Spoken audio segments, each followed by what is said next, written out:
Everyone, জয় শ্রীকৃষ্ণ, রাধে রাধে। দেখতেই পাচ্ছ ভাত আমার হয়ে গেছে, হচ্ছে আর কি। আর এখানে বসিয়ে নিয়েছি চা, যেটা আমি ছেঁকে নেব।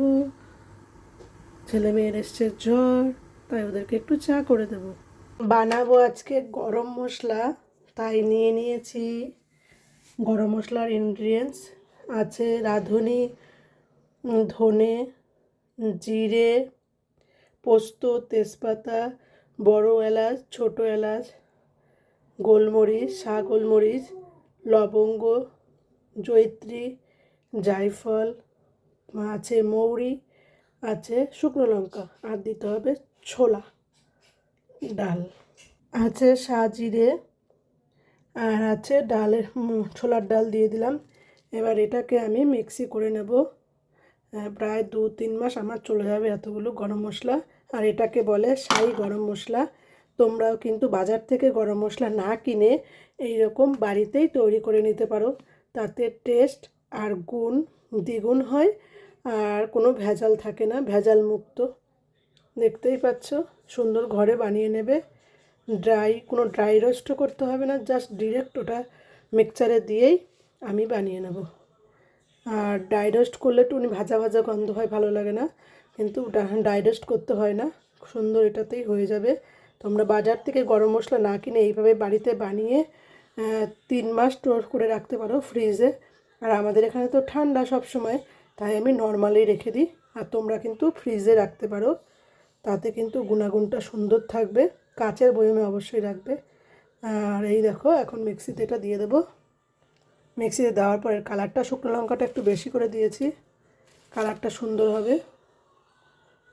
তাও 9 থেকে 10টা, 9-10, 8-9টা তো হবেই।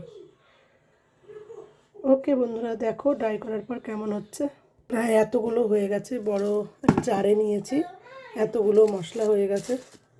এতগুলো মিক্সি করলে কতগুলো হবে দেখো।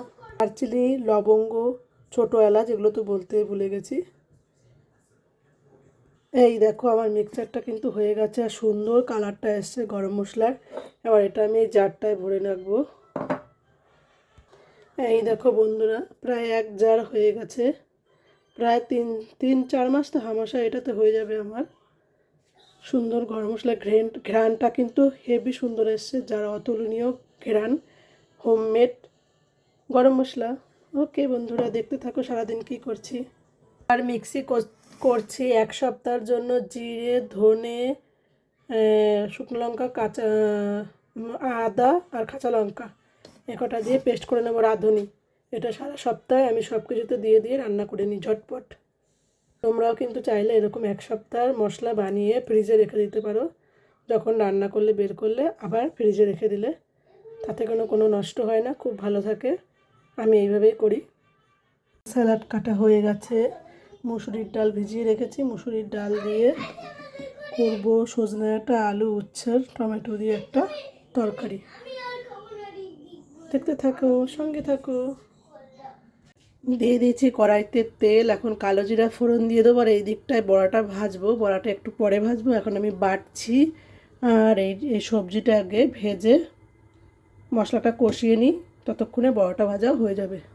সবজিটা ভেজে নিচ্ছি সুন্দর করে। আর এইদিকে আমি মুসুরির ডালটা বেটে নিচ্ছি, মুসুরির ডালের বড়া দিয়ে আর কি ঝোলটা হবে। এইদিকে জিরে বাটা, ধনে বাটা আর হলুদ দিয়ে দিলাম, যেটা কিনা আমি একটু আগে মিক্সারে করে নিয়েছি। এবার মশলাটাকে আমি কষিয়ে নেব সুন্দর করে সবজিটার। এইদিকে আমি বড়া ভেজে নেব। বড়া আমি বেটে নিয়েছি, দিয়ে দিয়েছি একটু জিরে, ধনে বাটা, হলুদ গুঁড়ো, নুন, আর আছে কালো জিরে। এদিকে আমার মশলাটা কষানো হয়ে গেছে, আর এদিকে ডালের বড়াগুলো ভেজে নিয়েছি, ছোটো ছোটো করে ভাজছি, যেটা কিনা ঝোলে দেবো। এটা ঝোলটা আমার ফুটে গেছে, ডালের বড়াগুলো এবার ঝোলের মধ্যে দিয়ে দেবো। কালকে তরকারি আছে, জাস্ট আজকে একটুখানি তরকারি রান্না করলাম। এবার ধনে পাতা দিয়ে সুন্দর করে নামিয়ে নেব। আর এদিকে কিছু বড়া কড়কড়া করে ভেজে রাখলাম, শুধু শুধু ভাতে খাবো। দিয়ে দিলাম ধনে পাতা কুচি, আর রান্নাটা আমার এখানেই হয়ে গেল। এই দেখো, সুন্দর মাখা মাখা ঝোলের মতো করেছি, হয়ে গেল বড়ার তরকারিটা।